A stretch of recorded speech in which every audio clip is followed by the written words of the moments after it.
pole winner for tomorrow's 21st annual Crown Royal presents the John Wayne Walding 400 at the Brickyard, powered by BigMachineRecords.com, is Kevin Harvick with a track record out here today at Indianapolis Motor Speedway. Kevin drives the number 4 Jimmy John's Chevrolet.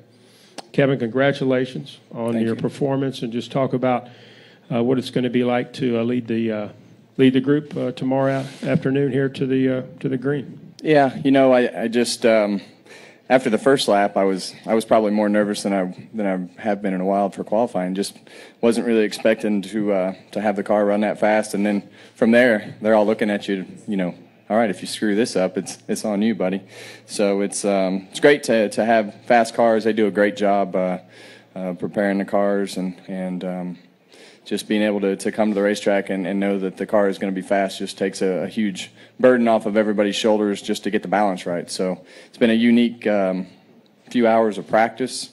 You know, with the racetrack being green this morning, we concentrated on qualifying and felt our race stuff was in the ballpark yesterday and still kind of up in the air. But we made a lot of good decisions today to get the car right, and hopefully tonight we can talk through it and see where this nationwide race goes and go from there. So it's been an interesting weekend so far, but everybody's done a good job in scrambling to get the balance right. Questions for Kevin? We'll start right here on the front row, Taylor, with Ed Hinton. Ed Hinton, ESPN.com.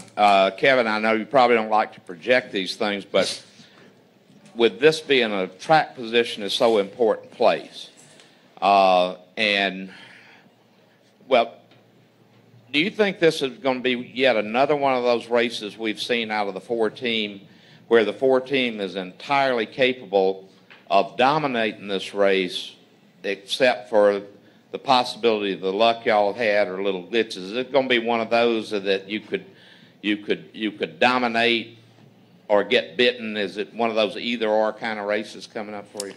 Yeah, whether it's something goes wrong or mistake, whatever it may be, it's time to we've all talked about it, and it's time to get into chase form, and this is where it all starts. But everything's capable. Everybody's been working hard and making adjustments and doing the things they need to do to get better. And I feel good about where everything's at.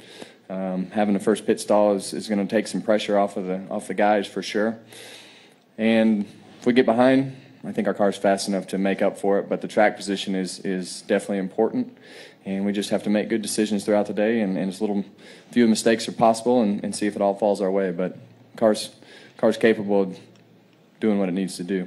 So you feel confident there's been enough focus on eliminating some of those mistakes that did you earlier in the season? Yeah, I just don't think we need to worry about the mistakes anymore. If we make a mistake, you just need to try to finish where you need to finish, and that's what you're going to have. So you're going to have mistakes, and you're going to have mistakes happen in the last 10 weeks, and now's a good time to go through those exercises, and we've been through some problems, and feel like we've fixed all the problems with our cars, and the pit crew's been working hard, and feel like that's kind of the last thing that we have to overcome to put ourselves in 100% championship form. So, I feel like they've done a great job with.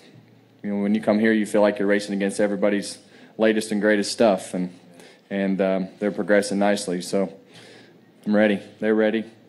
We're ready to go.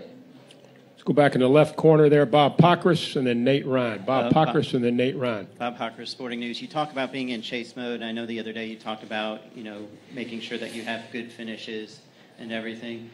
Have you noticed anything different yesterday or today versus maybe the last 4 weeks, as far as your team or your car or anything?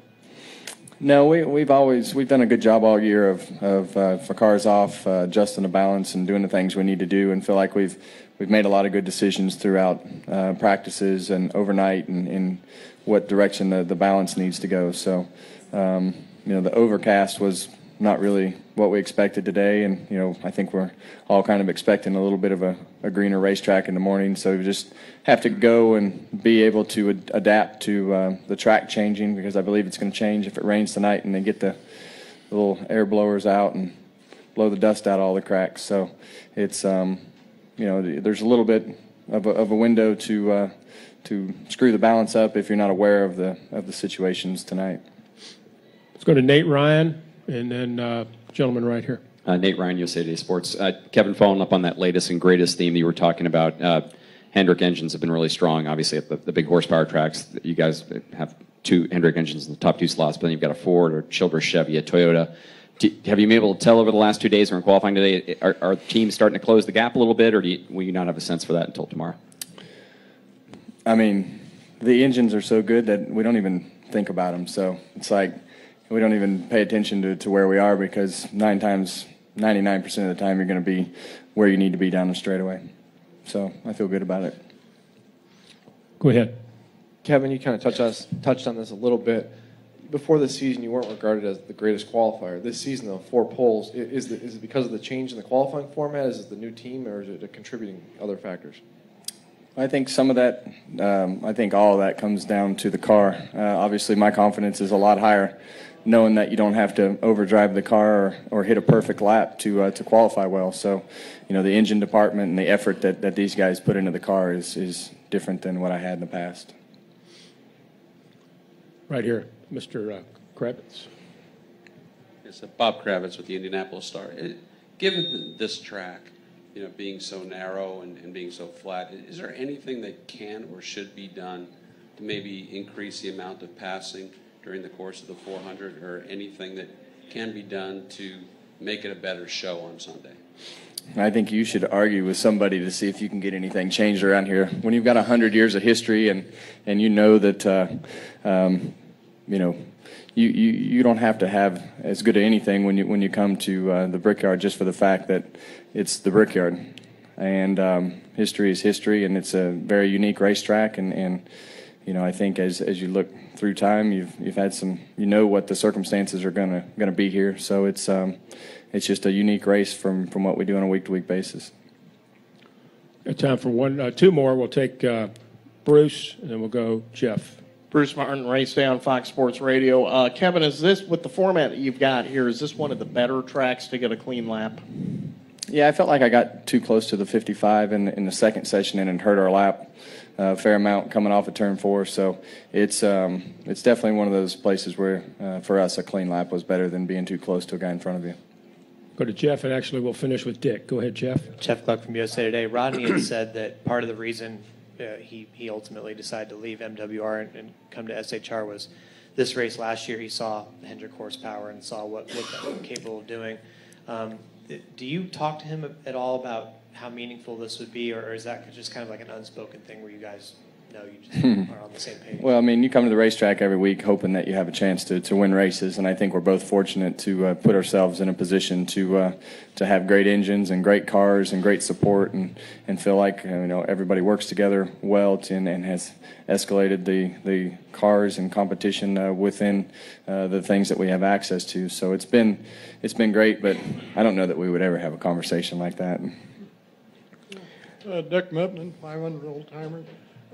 How, if you would win this race, how do you rank winning at Indianapolis on this track with other victories you've had? Well, we've been fortunate to do that, and in our sport, you know, the Daytona 500 is the biggest race that we go to from a NASCAR standpoint. But for me, you know, I grew up in Bakersfield, California, and watched Rick Mears win 4 Indianapolis 500s, and that was my childhood hero. So for me, coming here and being able to have won and be on the pole a couple times now is something that's pretty special. It's not very often that you get to somewhat fulfill your childhood dreams and just really enjoy coming here and feel lucky just to be driving around the track. Kevin, congratulations. That track record you set in the first round of qualifying today, 188.889 miles per hour. Congratulations. Good luck tomorrow.